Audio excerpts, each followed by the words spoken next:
welcome everybody. I'm so glad you came to see us. And welcome, great big welcome from the Sail Power Steam Museum, world famous Sail Power Steam Museum. Incredible, internationally acclaimed world famous Sail Power Steam Museum.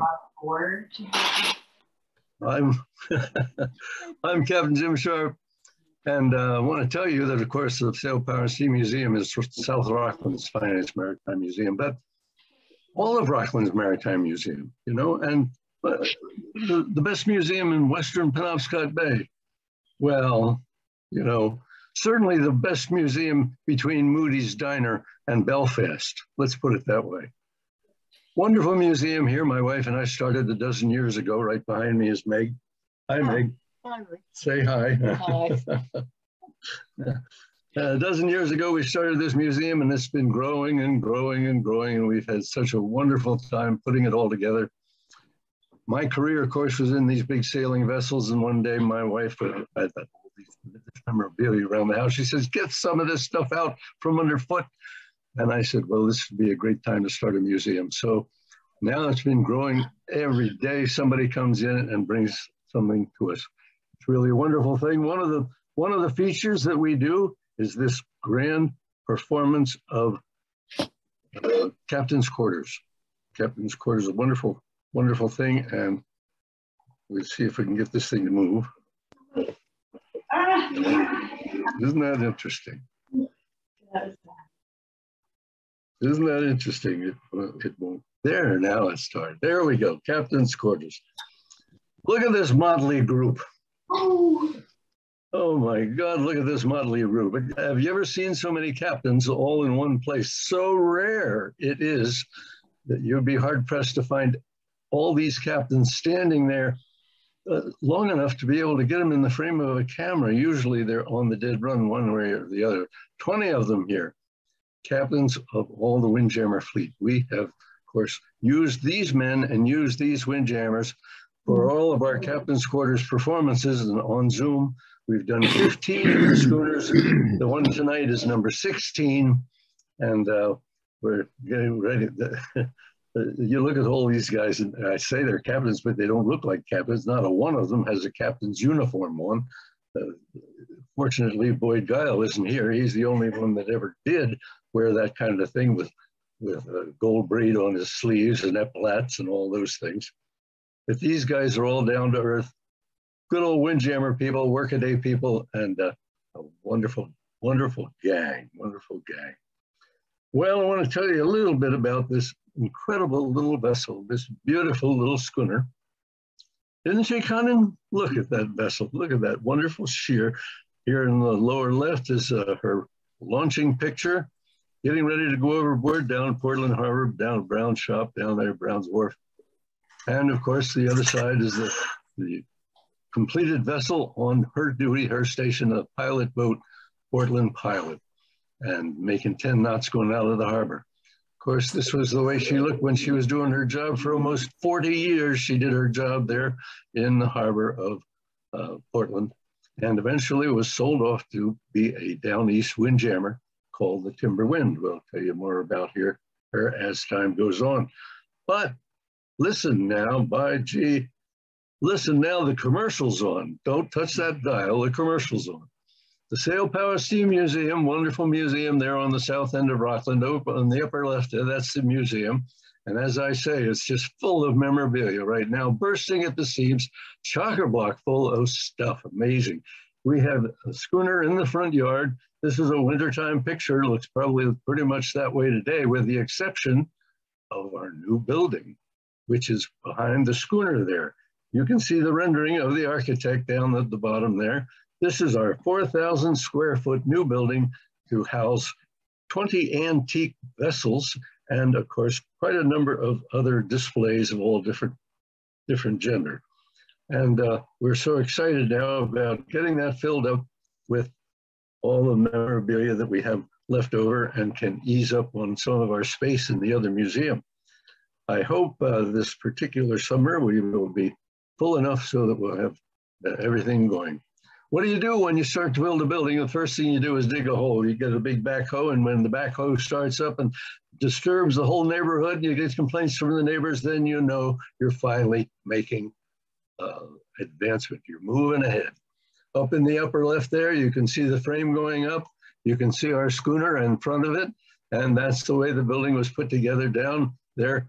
Of course, the main picture is the last rose of summer on the old rose bushes down in front of the new building, our new building with the flag flying, 4,000 square feet and just as elegant as it can be. And there's the bow of the schooner sticking out in front of it. Joe Osceola, thanks to my good wife who did this, surprised me with this particular carving, he built a schooner out of granite, a granite schooner running wing and wing from right in the front of the new building and the main entrance. With curved sails and everything. It's an amazing sculpture. That was, as I say, commissioned by my wife for my 88th birthday. Can you imagine? 88 years old. Don't tell anybody. But what I really want to dwell on is some of the other things that we're doing there at the Sail Power Steam Museum, particularly, as you know, if you've seen these things before, you've heard about our skiff program, SKFF Sail Kids for Free. My God, what an incredible program it is. Take 7-year-old kids to 14-year-old kids, and we put them through a sail training course a week long. They come, they don't know anything about it. In the upper left there, you can see they're learning to rig their sails. They're learning what a centerboard is. They're learning what a dagger board is. They don't have any idea what this stuff is, but they're learning and they're learning. These kids, their minds are developing, and it's like a sponge. They're just locking all this information away. We put them overboard there. We stick them in the boat. We show them how you pull on this and you push on that, and you push away from the dock. We have chase boats that go out with them, and of course tell them what to do. And one's in one boat, and the other is buddies in another boat. They all have their own boats. These are little 6-foot Optimus prams, and it's just one guy in a boat, and you have to perform, because you don't get anywhere. Well, of course, the idea is they compete right away. There in the lower section, later on in the week, it's the grand race. So this is the way we work at day one, orientation. As we say on the dock there, we show them how to set their sails. Day 2, we put them overboard, push them away from the dock, get them out there sailing. Day 3, we teach them to turn the boats over. We teach them to right them up. Of course, they have flotation in them, so they right them up and bail them out and get them sailing again, so they know what would happen if they get turned over. Day 4, they're out there going around the buoys, and they're really getting organized. And by day 5, we say, you want to go sailing again? They're all raising their hands. They want to get out there and do it all over again. But we can't do it. We don't have space enough for all the people that sign up. We have to get a new group in the next week. But this is the way we work it. Sail Kids for Free. It's a wonderful thing for the community. And here's how we do it.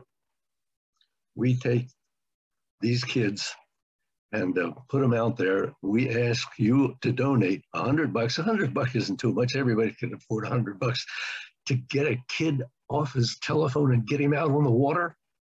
$100, and we promise we will match you. We will double that for you with another kiddo. We'll get another kid in a boat, so you get 2 kids out there for $100. And of course, you can do the math right up. If you get $200, if you can afford $200, we'll put 4 kids out there. $300, 6 kids out there, and right on up. Donate $500 if you're a good businessman. $500 isn't too much for you. And we'll put a whole class of 10 kids out there for a whole week in sail training.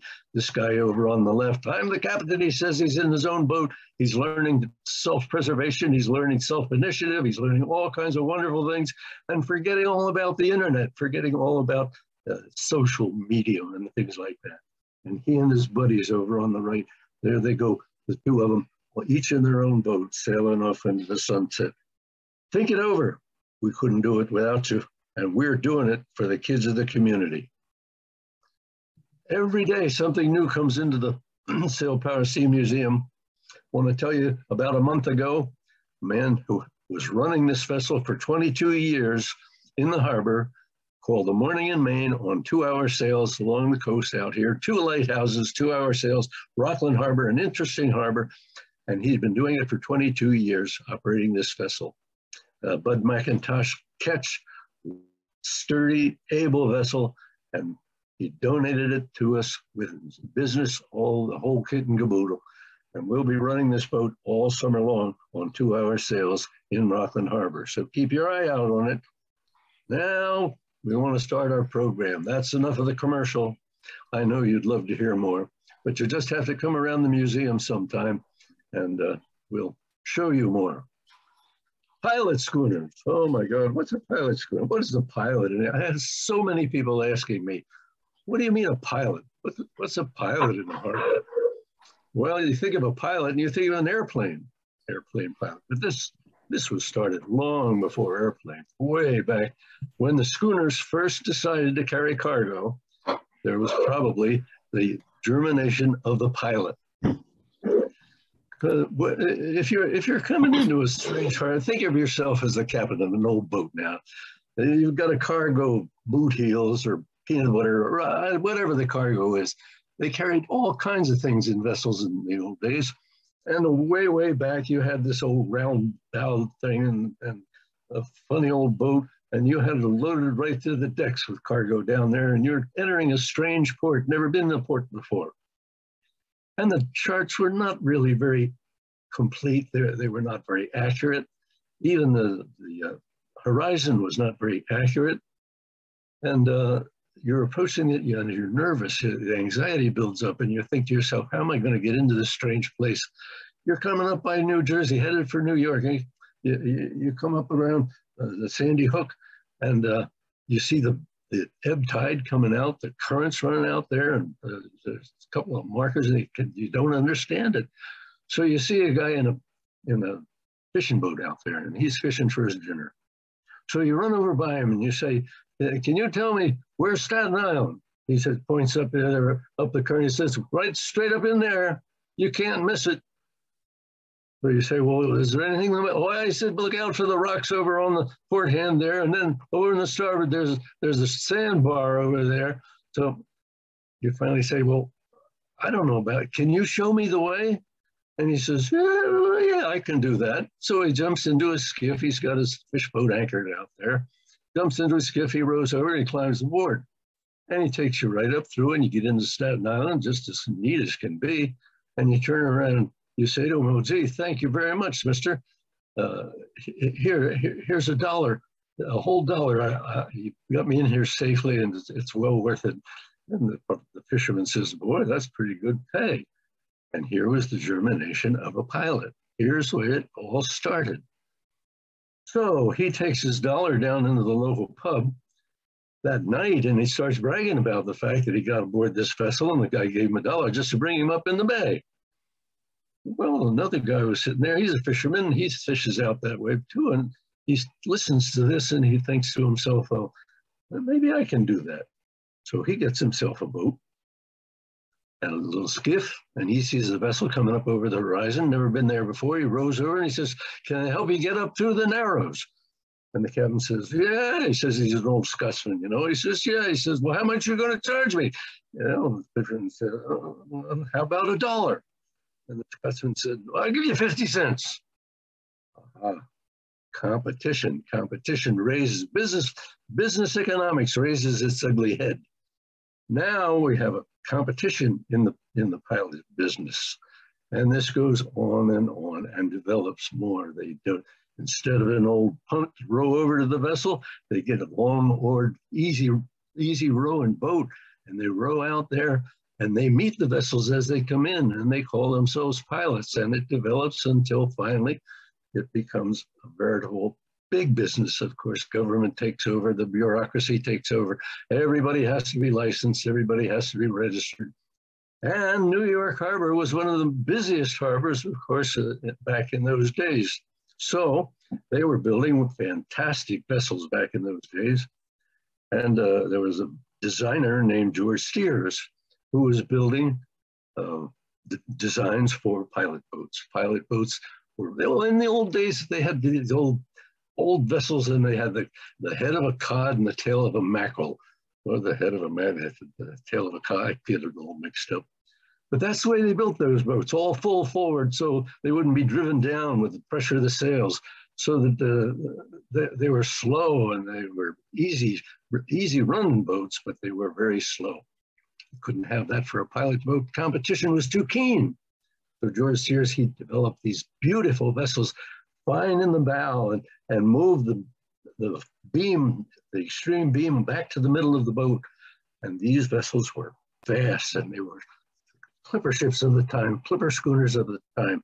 And he developed one of the most magnificent designs for the yacht America from the design of the pilot boats of New York City. The yacht America, of course, fine in the bow, move that beam further aft, and just no fuss when she goes through the water. And she beat the whole fleet of British vessels over at Cowes in 1851, the Isle of Wight, the race around the Isle of Wight. And of course, you know the story of the America coming in on the finish line.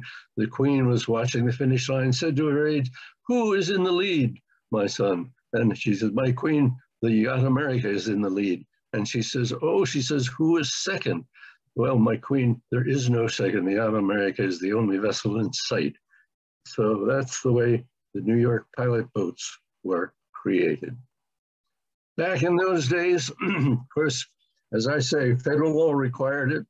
There's a whole lot to read here. You don't have to read this now. We'll skip along here and you can read this later on because it will all be on YouTube and you'll be able to get up close to it. Interesting thing about Portland.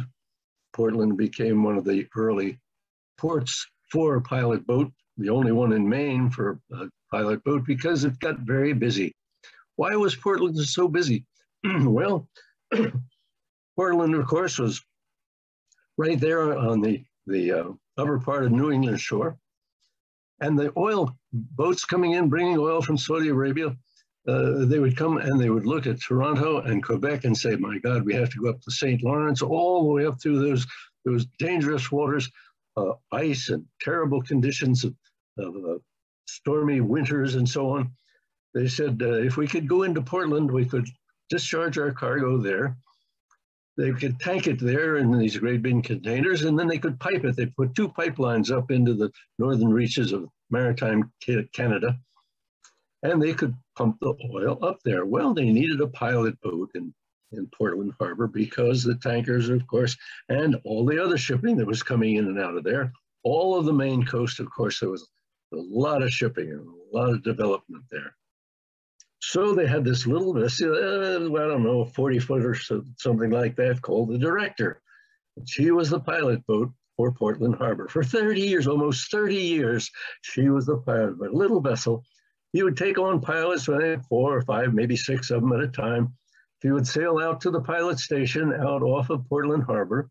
She would lay to out there, either at anchor or jogging back and forth, depending on the weather and conditions, and wait until the big tankers come over the horizon. Well, back in those days, the communications were not very good. Their ETAs were more a matter of conjecture than fixed time.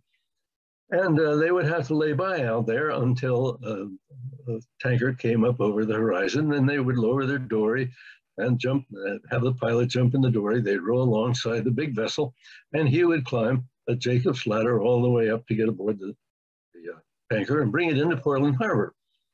Of course, then he would wait around until there was a vessel leaving Portland Harbor, and he would go aboard it and go out again and be taken off of the vessel on her departure and taken back aboard the vessel, the Director again. The vessels would lay out there for sometimes 3 or 4 days at a time before they'd come back in, resupplied, and change their laundry and so on and so forth. Director, a wonderful little vessel, and they were very happy with her until probably she became a little too weak and old and not fast enough and didn't have enough machinery in her, and they decided in 1931 they needed a new vessel. From 1906 until that time, the Director was the only pilot boat they had. 1931, they decided they would build the Portland Pilot. Here she is, headed out. This is a couple of years later. With her rig, she never had a gaff on her mainsail. She always had a riding sail there. Easier for the men to handle. They're not interested in speed. They're interested in an able little boat that will be able to pardon me, be able to lay to out there at the pilot station, and we'll be able to service the, accommodate the vessels coming in and out. Wonderful little vessel for that purpose.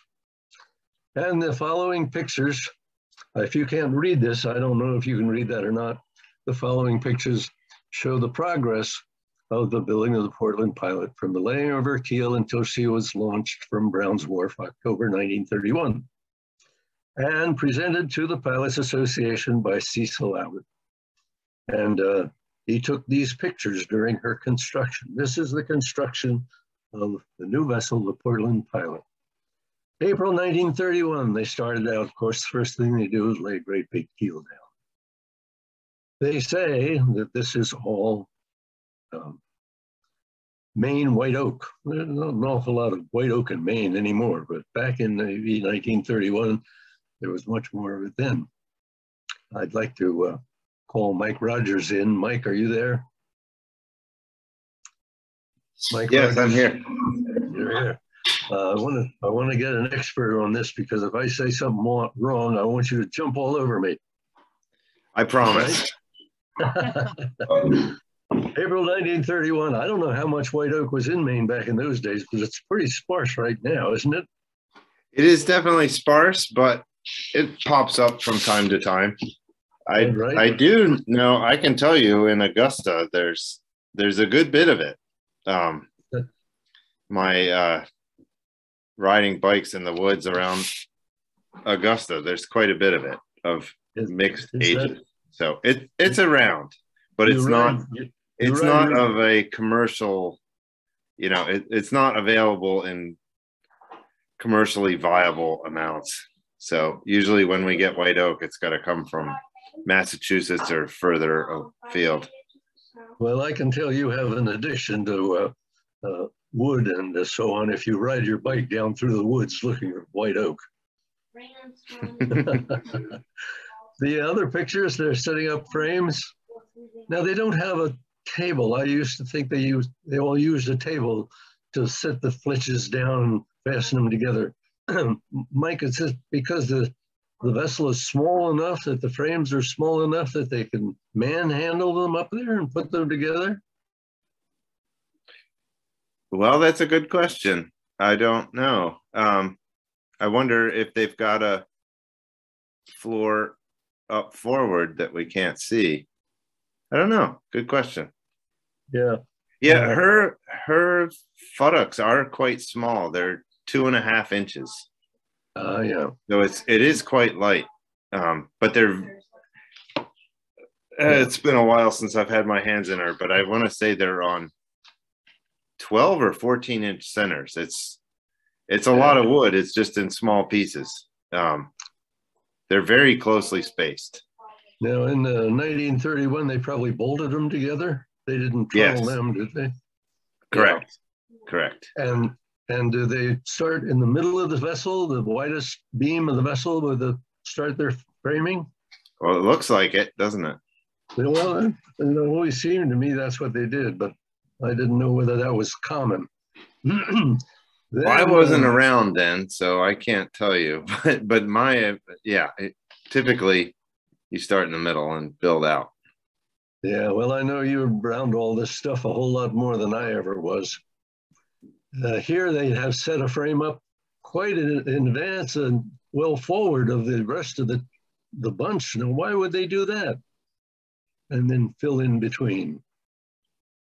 I don't know, except unless they were just going to run ribbons and then fill in and not loft every one. I don't know. That's interesting.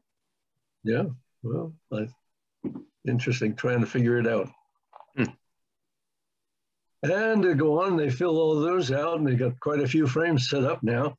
And now coming up forward, of course, they're getting narrower and narrower as they approach the stem. And they have the stem already there on the crane, getting it into place.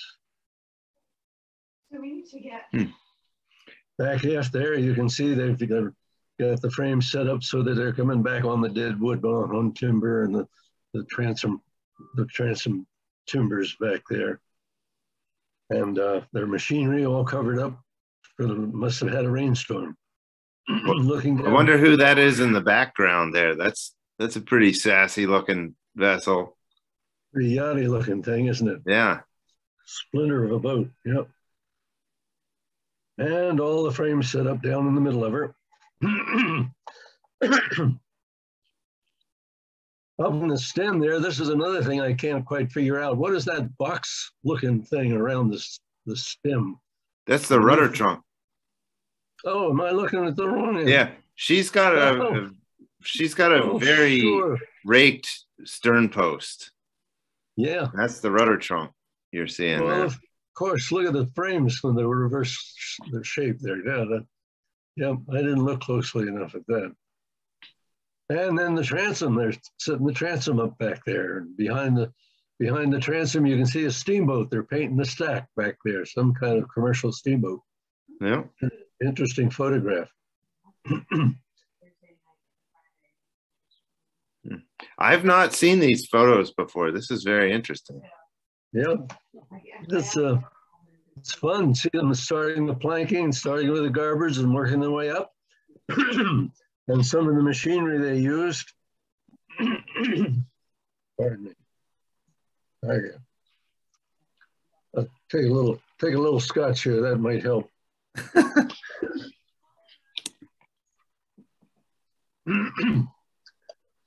Look at that big wide open flat belt driving the planer there. Yeah, isn't that neat? That, I guess the leg bed planer looks like. And beyond, you can see the table saw back there with, you must have a donkey engine under that box and flat belt that runs the table saw. Yep, and you can see the bandsaw as well. And the bandsaw over in the right there, that's right, yeah. Good ship material, machinery. And they get all the framing done then, and they're really going after the planking in good shape. Look at that pile of wood. Would you keep your dooryard looking like that around that vessel?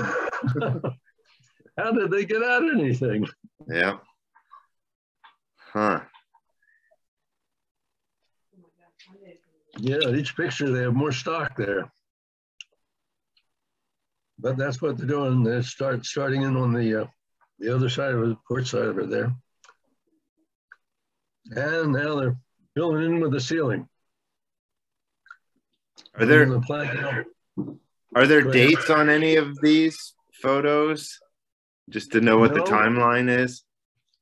Well, it took just a little bit over 6 months to build her.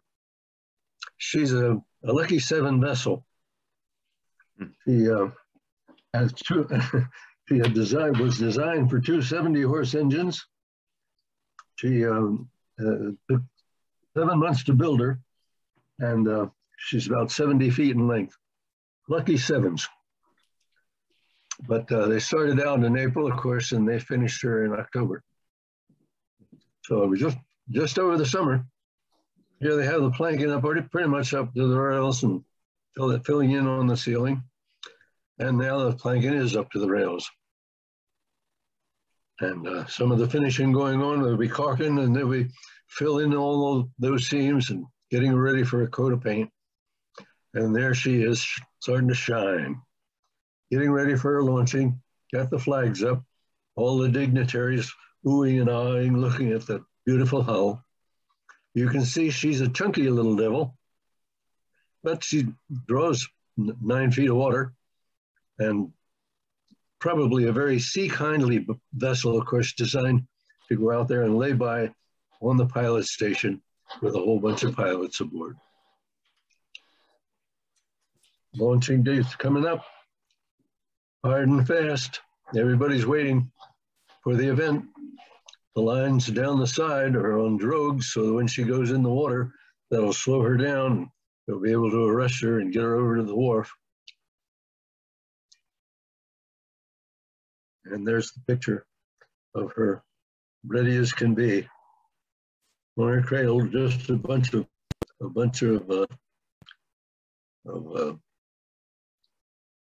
props holding her up, putting the flag, and into the water she would go. October 3, the very 1st of October, she went overboard. And Geraldine McVeigh, she was a daughter of Ben McVeigh, and he was one of the lead pilots down there, one of the pilot officers of the group. And there's her bill. If you can imagine building a vessel 70 feet long, $20,000, that's pretty good. And you can see the breakdown of her equipment and her engines, $3,700 for engines, and $1,100 to install them.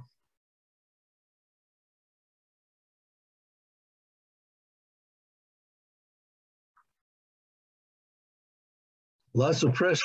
When you get this on YouTube, you'd probably slow down and read some of the press release. It's interesting at that time what they did.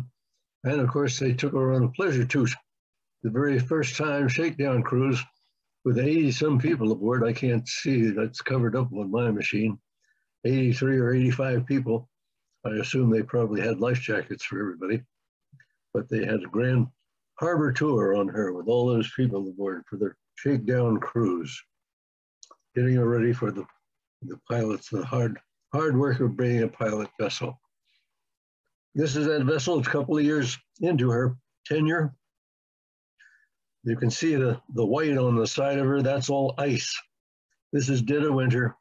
There's ice sticking to the dory that they use to drop overboard and put the pilots aboard the vessels. If you can imagine going beside a great huge apartment house of a vessel in the dead of winter out there with ice on the Jacob's ladder, with ice on the bottom of your boots. Dangerous, dangerous kind of occupation. And take from a little boat that's on station out there, covered with ice and snow, and you get in a little dory that has water sloshing around in the bottom of it, and you go over to a big ship.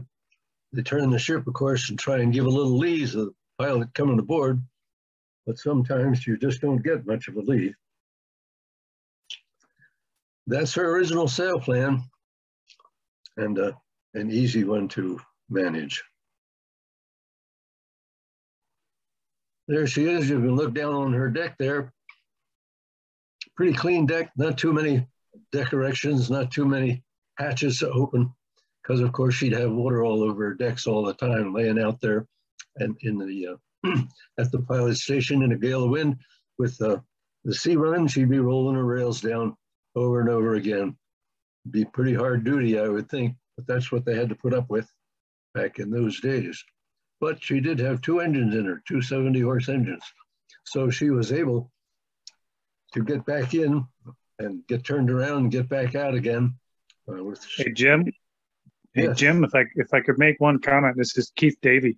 I just zoomed in on the text on that last picture. It says that the engines were a 70 and a 30. Apparently they had a 30 for when they didn't need the power. Well, I'm not so sure about that. Yeah, that was the text under that one picture. Of course, that could be mistook. Yes, you're right. I know that text is there. I'm not sure about that text. It's possible. Maybe they had some kind of uncoupling, but I believe...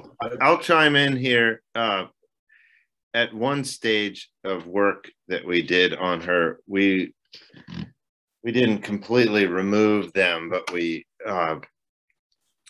fared off what was left of her shaft logs, and one was larger than the other. So, is that right? Very good.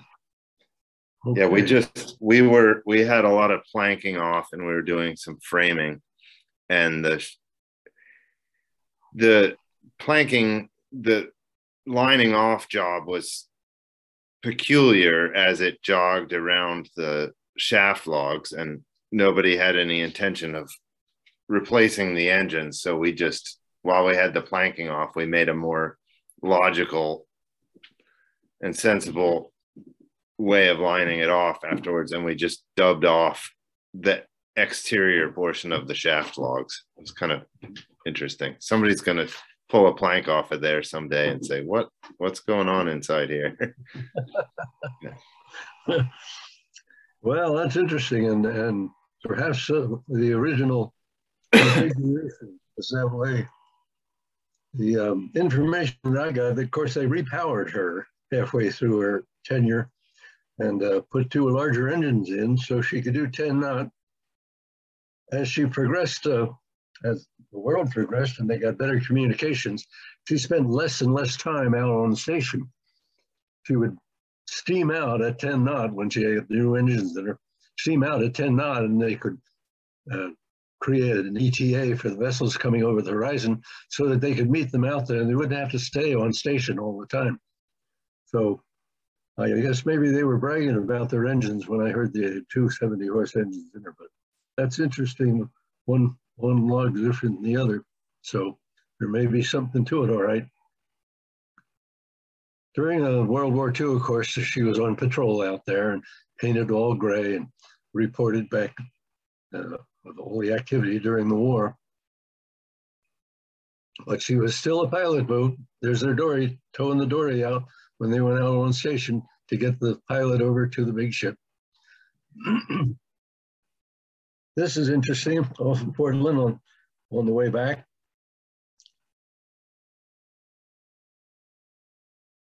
This was just after they had the new engines in her. You can see she's steaming along a pretty good clip there. Her quarter weight's coming up underneath the stern of her.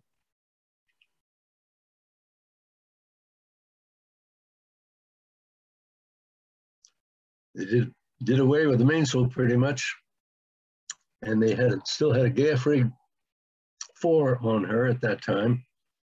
But they, as I say, stayed on station less and less, and with the big engine in there, they didn't need more in the way of sail power. This is a good picture of her. With her new engines, you can see the new exhaust pipes coming up there over the heads of the helmsmen, and making good speed, making good time there. But this is wintertime, and it's still a pretty hard shot in the wintertime, covered with ice and snow, trying to get in and out, get the pilots out there. And day and night, no let up. These vessels come in, you got to do it, you got to go. This is another picture of her. Now she's done away with the foresail, and she has just a riding sail, staysail on, main staysail on her now. And of course, coming in, this is a very old picture in very poor condition, but all the white you see on her from her rails down is ice. It's not painted that way. It's all ice. The whole vessel covered with ice now, and everybody's slipping and sliding around on it.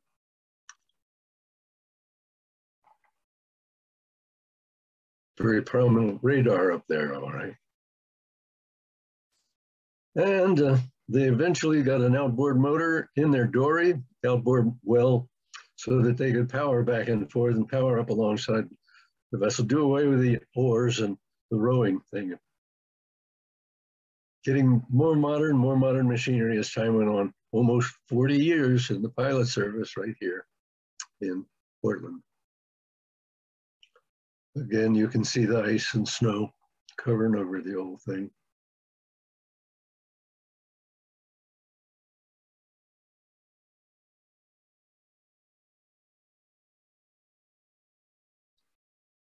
Well, in the spring of 1969, this is me talking now, I started negotiation with the Pilot Association to purchase the vessel. I was looking around and I saw that they had a new vessel being built down there in Portland.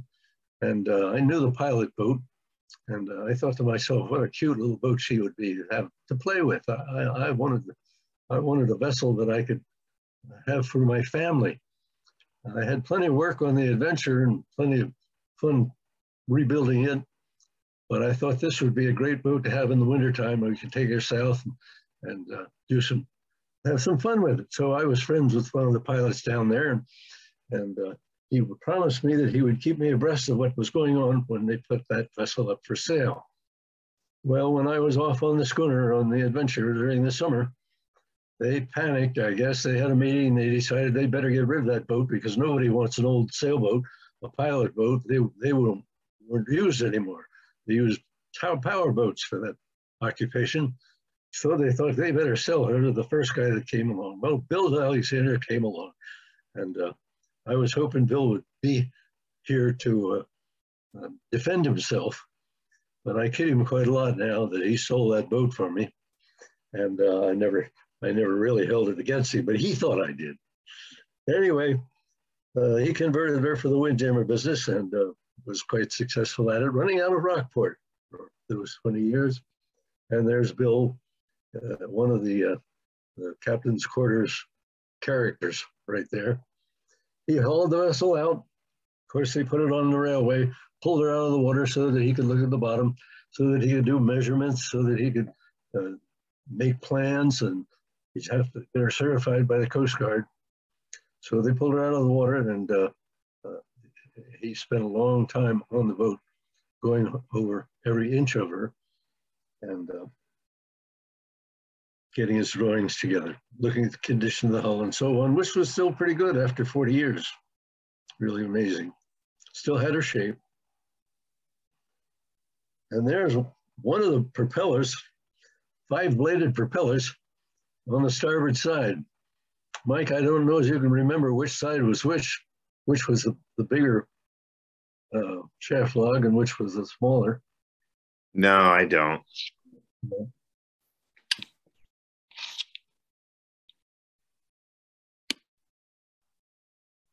And they had ice sheathing around the bow and down the sides of her, of course, to try and keep the skim ice. Skim ice is razor sharp, and if you're breaking through skim ice or early ice, it's so sharp that it'll cut right into your planking. Plus, it has some kind of old ironwood or something on top of it.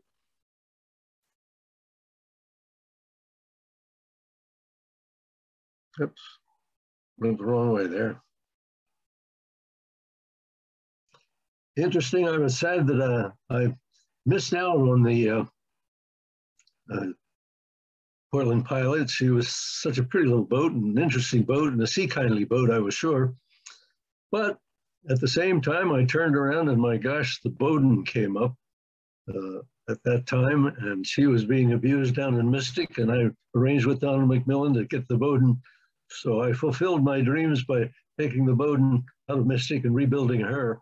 So I had plenty to do. And then later on, I turned around and I saw the Roseway. She was the Boston Pilot. By God, I was able to get a hold of her. So I had my share of pilot boats. At the same time, all of these pilot boats were being sold off and there weren't any more around.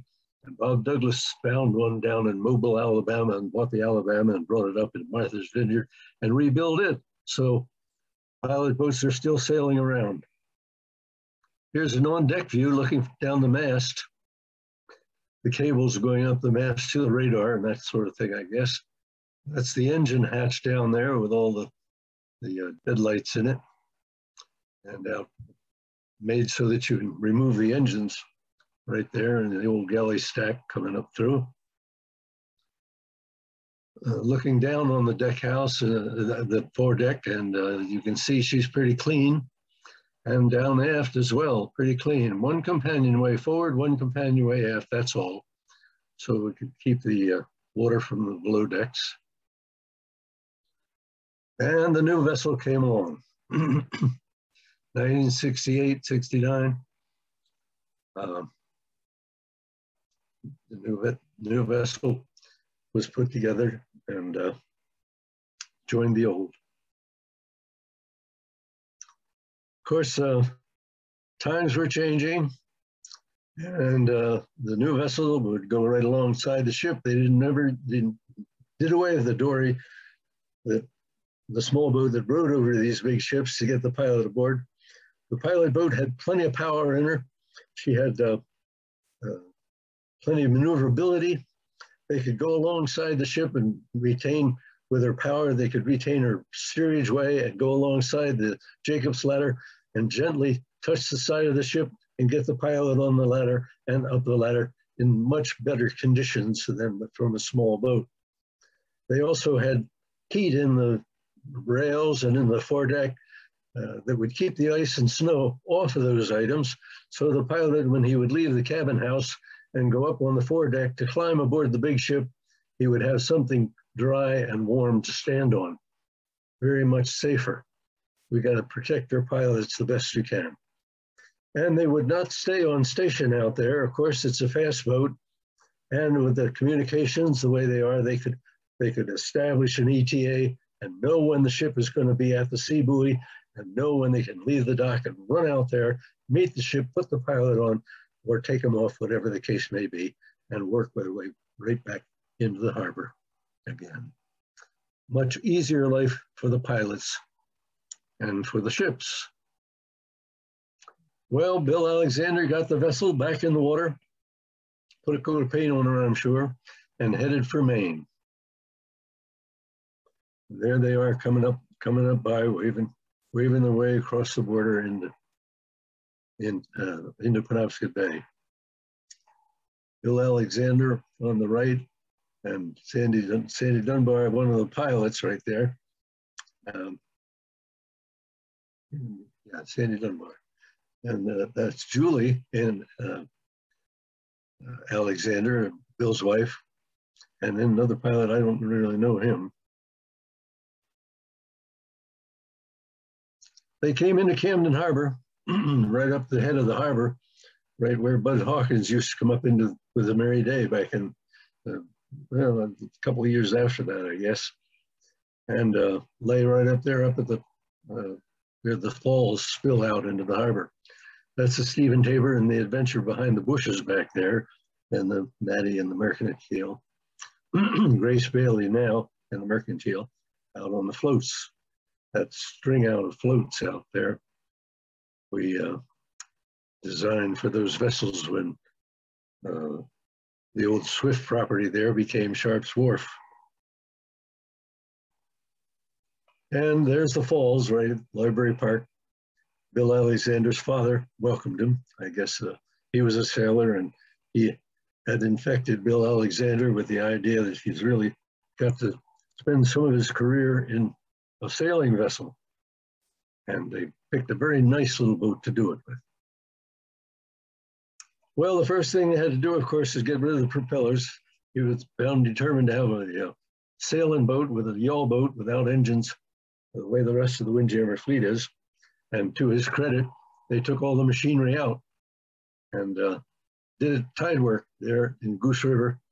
Tide went out and lay alongside the the wall over there, and with tide work, they were able to remove the shafts and plug them up. Then, of course, they stripped the masts out, took all the machinery out of her, took everything out of her, and there she is, lightened up. She's what, 15 inches above her design waterline, and lightened right up. And they're getting ready to put the accommodation in, turn her into a windjammer. I wish Bill was able to join us. I begged him to come. He said he had some other function that he had to go to tonight, but maybe he'll join us sometime again and be able to tell us more about this. I don't know any of this crew that they had at that time, but they're building the deck house there and cover her over so that they can work in the wintertime and work away at it. I guess it took him a year and a half to do all this work. I guess you weren't around at that time, Mike, were you? No, it was another year before I arrived. Another year. Well, we'll get to that. That was born. I see. Kim, this is Paul D'Orsay. The older chap sitting down there is Fritz Broderson, who was kind of the foreman for the conversion project. The older guy sitting down, looking at us? Looking at you, and I think he's probably got a pipe in his hand. Fritz usually had his pipe going. And he was a shipwright? He'd worked at Camden Ship during World War II, but I think he was doing mostly house carpentry up until this job came up. I see. Mm-hmm. Great, very interesting. Well, you were there. Were you there at that part? Paul, were you working on the vessel at that time? I might have been. I started, I think, I worked on a boat out on North Haven for the summer of 1970, and then I went to work on the Timberwind after the summer season. I see. Mm-hmm. There she is. They got a hole in the rail up forward there, getting ready for the bowsprit, and looks pretty good painted up there. Looks pretty dressy, doesn't she? Cute little vessel. 4 pictures of her getting ready for the spars. Now, I guess you were there for this, Paul, and got the spars made. Got a boom truck there, getting them ready, and.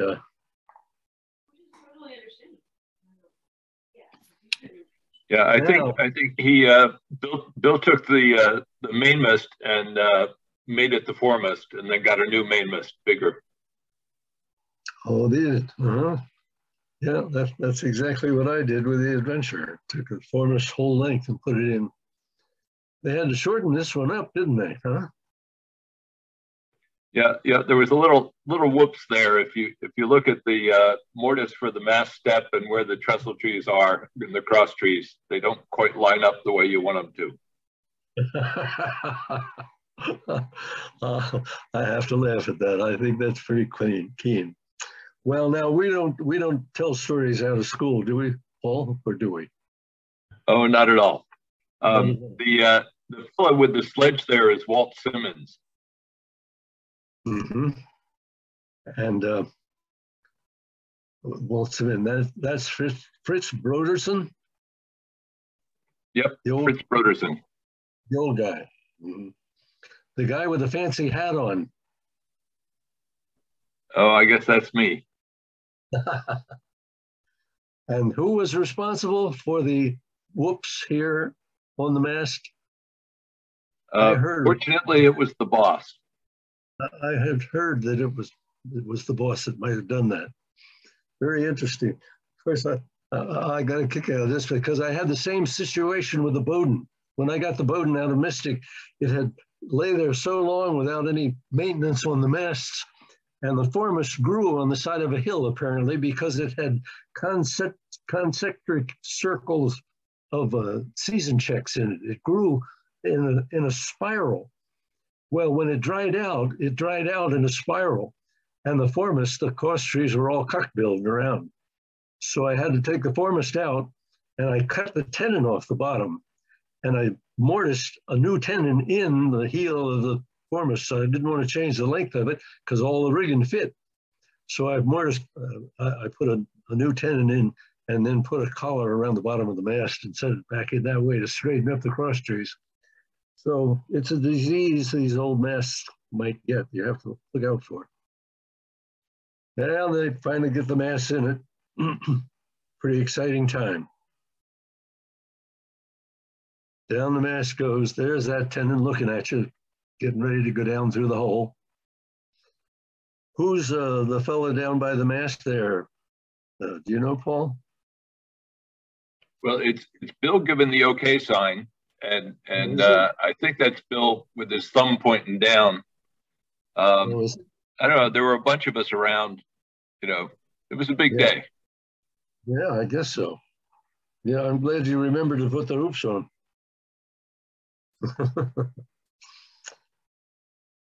So the masts are in there.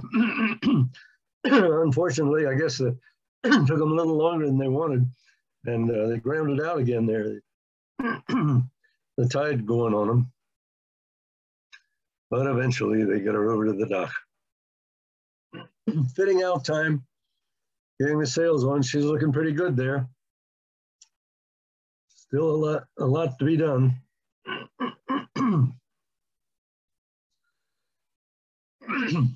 Now this is down in the galley. And a few people that you recognize, of course, we recognize that handsome gentleman in the far corner there, Paul. And Bridget, are you here? Bridget Quayle, can you unmute and come in? I'm here. There you are. I'm not there yet. I don't. You're not? Oh, is that me? Oh, that is me. Okay. Ha. How old were you at that time? 19, I think.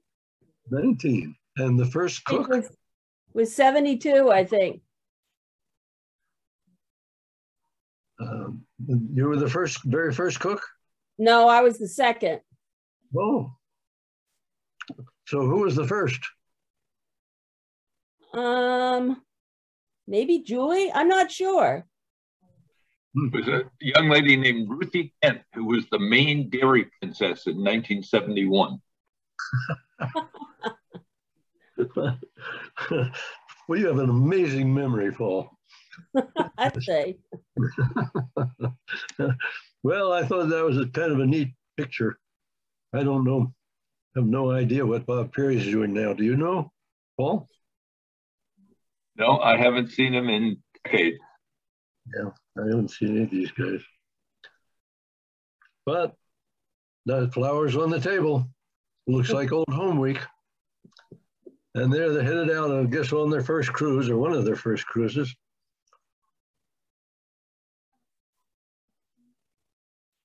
Pretty much in order there. And there it is. Still bald-headed at that time, but that's going to change too. She looks nice with the yaw boat up on the davits.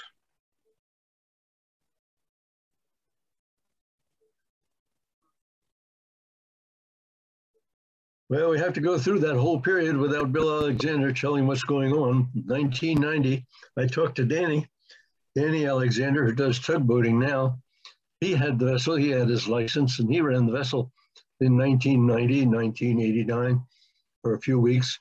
And in 1990, when Bill, who was a teacher, had to go back to school. But 1990 was the last of the Alexander clan. The vessel was sold to Captain Rick Miles. I called Rick and I left messages and I tried to get him on.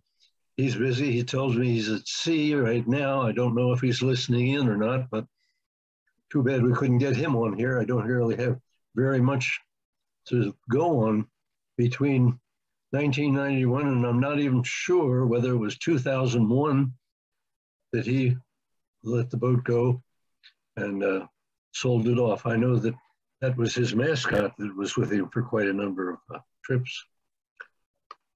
But does anybody know when Rick Miles gave up on the Timberwind? What year? And Robert Tassie took over. Now, was that 2002? Bob, I took over as captain in 2002. 2002.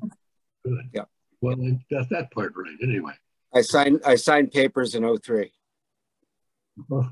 And you signed papers and that was it? Yeah, then she sunk at her dock and I was in the schooner business. Why did she sink? A improper repair was made, and that particular year, the harbor had iced up to about 16 inches. A piece of that repair and ripped it out. I got a call from a lobsterman over on the other side of the harbor at about 4:30 in the morning and said, "Captain, you better get down here. Your vessel is sinking." And I said, "Geez, it's 4:30 in the morning. How much red paint is above the water?" And I can't use the next group of language that he used in my direction, but he basically said he'd been staring at that boat for over 40 years and he wouldn't be stupid enough to call me at 4:30 in the morning if there was any red paint above the water. So I got down there and she'd gone awash. Yeah. Heartbreaking. I hadn't hauled a passenger with her yet. Yeah. Gee. Well, I feel for you. Well, the So- old timers view was, well, you're in the schooner business now. So Yeah. I guess I just kind of took it as, well, I guess this is what it is. So the first thing you had to do, I guess this picture is out of phase. I shouldn't have put that in there, but Yeah. it looks so nice. You see a lot of red paint there anyway. It looks so Yeah, you nice do. there. Yeah. But did you have to haul her out right away? Well, we couldn't. Once we got her afloat, the North End shipyard was also frozen solid, and they couldn't launch the railway or the cradle. So I had to move aboard. Once we floated her again, 6 hours or so of pumping, and I had to move aboard and live on her for a month and 6 days, just so I could keep all the pumps working so she'd stay on the water. And then we were able to get the North End shipyard cradle launched in early March. And me and a throw together crew towed her over there with one of the local lobster boats and almost sunk her a second time because we couldn't keep up with the amount of water that was coming in. We got her to the North End shipyard and managed to get another series of pumps on her, but it was pretty touch and go for a bit. I see. Where was this? Where were these pictures where she's hauled out on jack stands? I have no clue. It I doesn't think look you're like, looking at pictures from Front Street Shipyard in circa 2015. So pictures are a little ahead of the story. yeah, You're just, that's post my ownership. You're in the wrong place. Well, remember them when we get there, but we'll have to think about that. So this That's us. this was the next picture I thought might be the sequence, but I'm not sure. You'll have to correct me, Bob. Well, But, this is when Mike Rogers became project manager for the rebuild that we did. That's me in the lower corner, and that's what we were facing.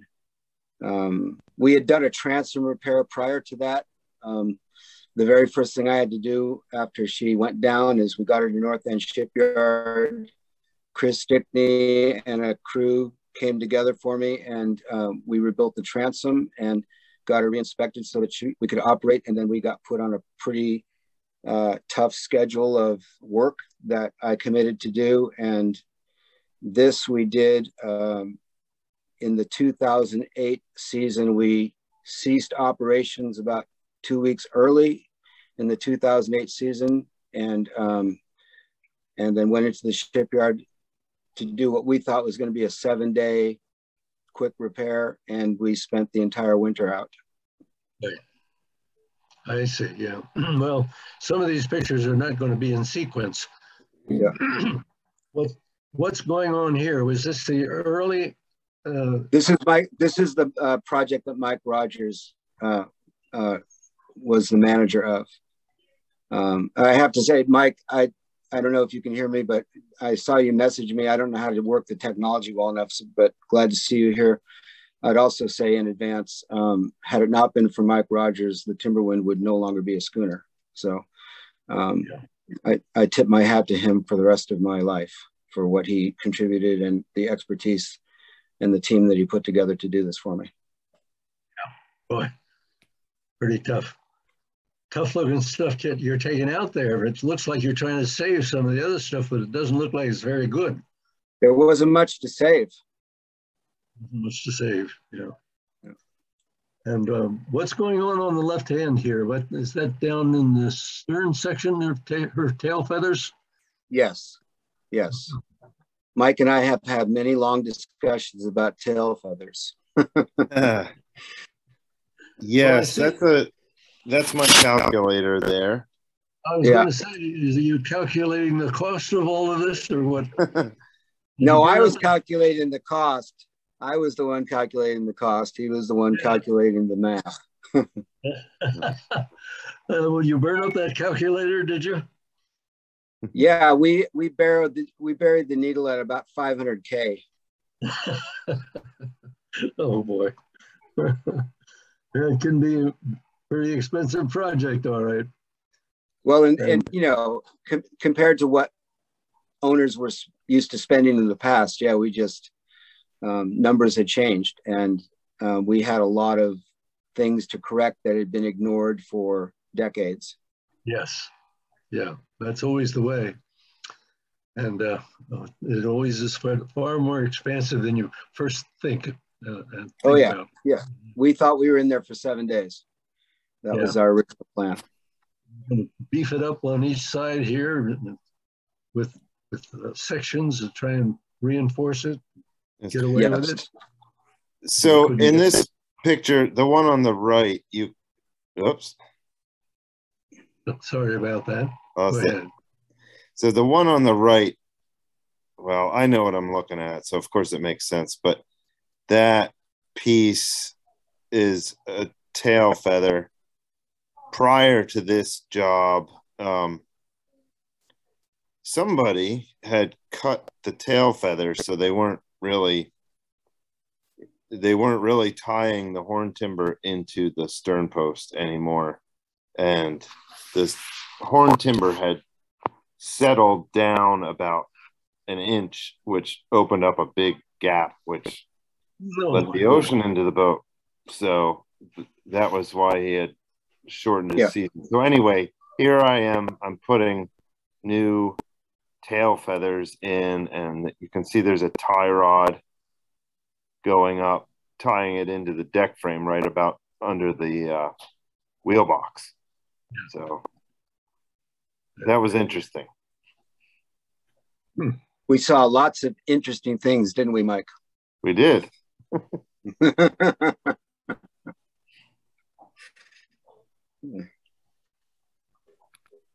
So that was the haul out. Yeah, that was one of them. I spent 11 of my 13 years with the vessel in the North End shipyard. You were 13 years with the vessel. Yes. Wow.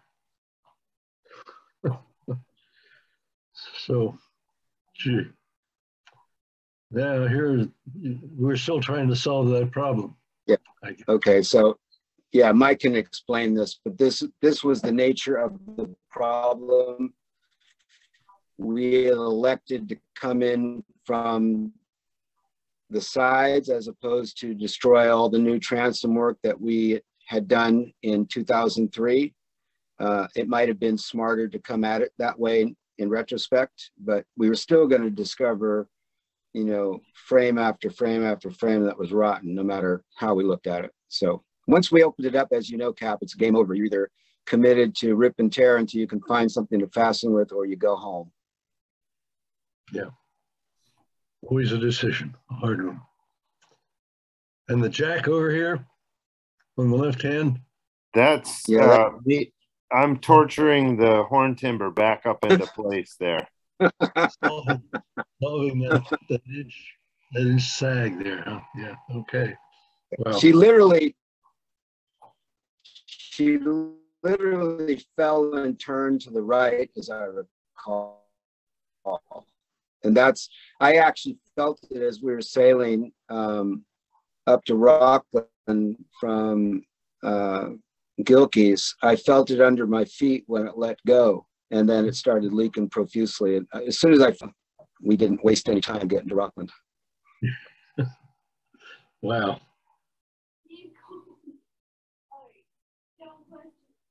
So then you decided to attack both sides. Yeah, there was really no choice. You know, you open up the port side and see what the frames look like. You have to believe and know that it's going to be the same or worse on the other side. So that's right. No doubt about it. So at this point, I basically laid my life in the hands of Mike Rogers and Bar Harbor Bank and Trust. And as you remember, right after, I guess, 2008 was when the economy crashed. So, and then a presidential election. And so there was interesting amounts of money that were available to borrow.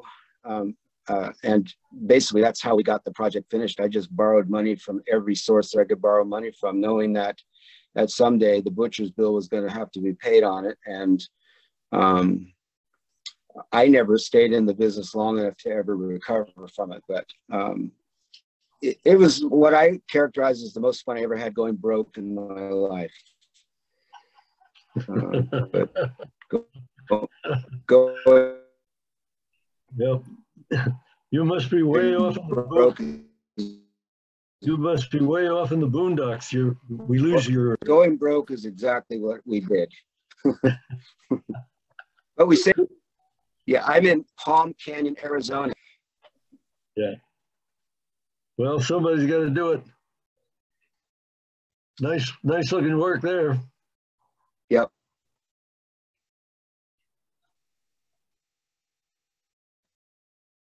And finally planked out. Yeah. Great sigh of relief. Yeah. Well, until it was time to pay for it. What? I said until it was time to pay for it. Yeah. Yeah, that's right. Well, the devil of it is while you're working on one end and replacing it and going through all that, the other end's still rotting away. It's getting getting worse and worse. So there's never an end to it. It goes on and on. Yep. But there are glorious times every now and then. There were. I'll never regret it. There are times I wish I had the money, but I don't regret the entire experience.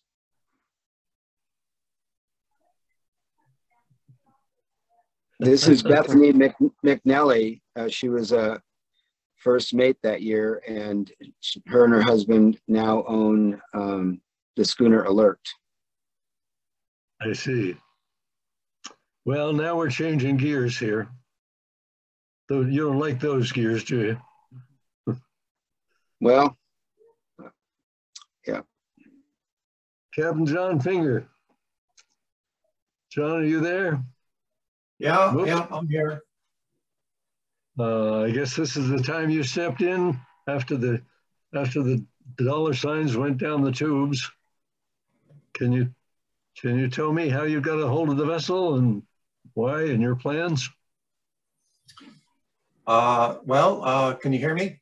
Yep. Well, it was sitting at our dock.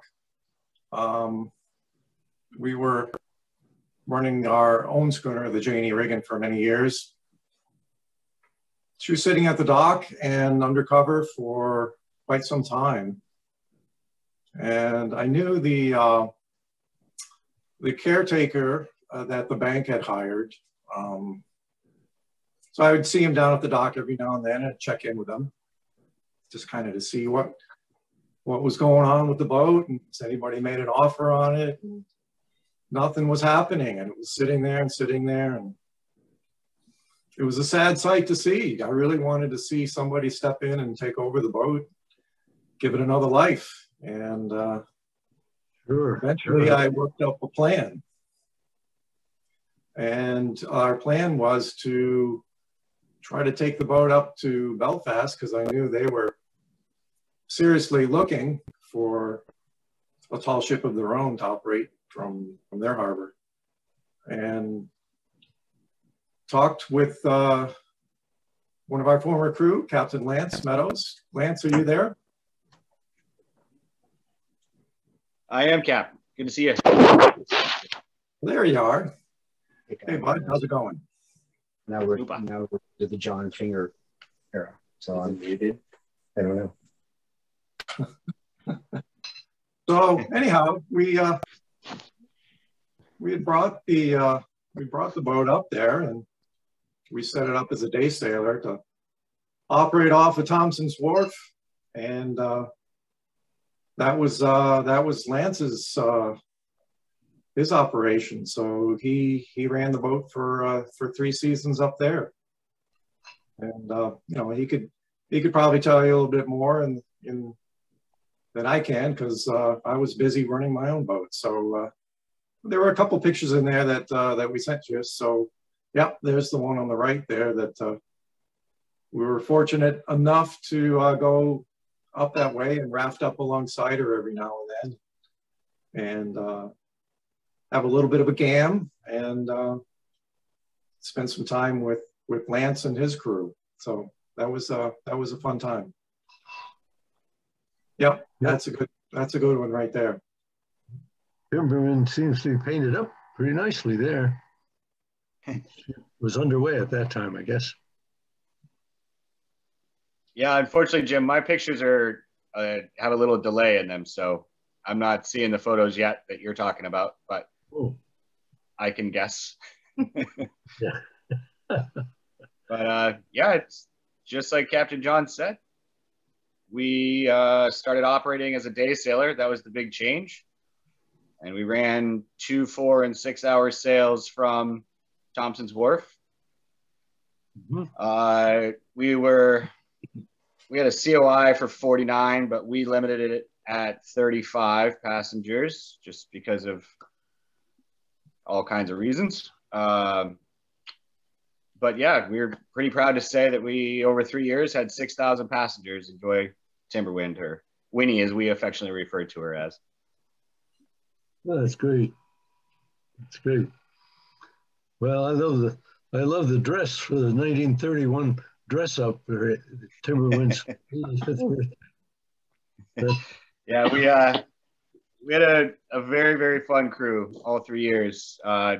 As everybody knows, in the windjammer world, just vibrant characters.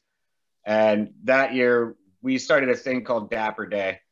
And every once in a while, we would just dress up. And it was just really fun. And the passengers loved it. We tried to go sort of traditional, like the picture there. And it was just a fun thing. It really brought out the whole idea of her being a pilot. And we really played that up in Belfast, obviously with the tugs there and all the shipping up to Searsport. We told that tale every single trip. Talked a lot about her service in the Coast Guard. Really proud of the job that she did there. She's a fantastic vessel. Was that 2015 to 2017 that you were running, or 18? That's right. 15 to 17, those 3 years. 15, 16, and 17. So 3 seasons. 2016 was her 85th birthday. So we had a big extravaganza for that. And boy, she had a great day. She didn't want to come back to the dock. That was one of the hardest dockings I ever had, was after the first trip on her birthday. She really didn't want to come home that day, but we got home and just continued to have a great day after that. Big party and celebrated all through the season, really, for that 85th year. Everybody's all smiles on the bowsprit there. Yeah, it's a good looking crew. See that one? Yeah. And showing the yawl boat behind you. Yep. I really enjoyed the yawl boat in and out of Belfast. For as many challenges as it brings, it really, really helped in a couple of situations. Belfast is a little tricky sometimes, so that yawl boat really helped her spin on a dime like she can. Yep. And then you've got that big square rigger, the Hermione. Yeah, that's the Hermione from France. Yeah. Everybody says that different. I'm not exactly sure how you pronounce it. Hermione. That's it. She's coming into casting to make port there. That's Bowden. And she exchanging cannon fire coming in past the CH buoy casting. Your bowsprit. That's right. Who registered her? Did you do that, or did somebody before you do that? Correct me if I'm wrong. I believe it was Bob Tassi. I'm not positive. It may have been before that. Well, that was the end of her tenure in Penobscot Bay. Then, what were the circumstances? Did that gang from Portland come up and see you and buy the vessel from you guys? How did it get to Portland? Well, basically, we had a 3-year charter with John, and situations occurred, and there was the opportunity to move her forward and take her home. I think it just made sense for everybody, especially her. We really like the idea of her going home to Portland and continue her legacy there. Yeah, it's a great idea. You did you connect with those guys down there? I tried to get them to come on, and you know, I give them a plug and so on and so forth, but they said, "Oh, we're too busy. We don't have time for that." So I have not spoken with them. Yeah. I don't know anything about it. All I did was pick up a couple of pictures off of their website to explain that she finally went and ended up in Portland, back in her home port, and is running out there at the moment. I guess she's been there now for 3 years. I believe that's correct. 3 or 4. Yeah, 4 years. Yeah. So I have not seen her at all, Jim, but I've heard from some of our previous guests that she's doing pretty well and staying fairly busy down there. I think they've expanded and actually added one more boat to their fleet now. So I think they have 4. I'm not sure. Yeah, they do have 4. Very interesting. Right, they got Vela. All these old wooden boats, they're biting off an awful lot with a whole fleet of wooden boats. But to their credit, you're going to be able to keep them going. That's good. Yeah. Well, I know that the Portland Schooner Company did make a pretty significant change to the midships arrangement. I believe that whole midships cabin has been removed at this point. Oh, yeah. Like, I haven't been on the vessel, but there have been some pretty significant structural changes since they've had the vessel. Mm-hmm. Well, good. Well, we wish her luck down there. Hope they take care of her.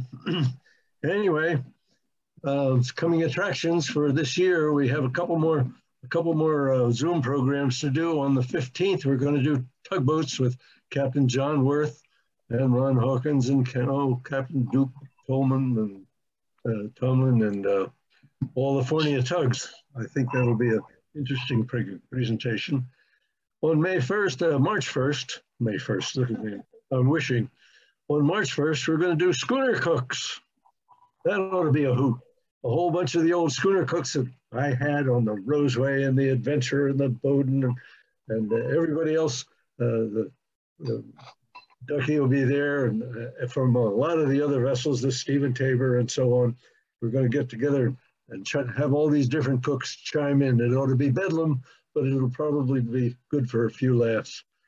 And then probably on the 15th of March, I hope to be able to do a morning in Maine and tell about Bob Pratt's tenure running out of Rockland Harbor on that Bud McIntosh catch. So stay tuned for the coming attractions. And if you want a good read, you have nothing to read, here's a great read for you. With Reckless Abandon, this is 40 years of voyaging in the windjammer business and tugboats and freight boats and all kinds of different vessels. They're my memoirs, and you know, some of it's even true. So there you go. We thank you all for watching. It's been a great program, and my wife says good night. Good night.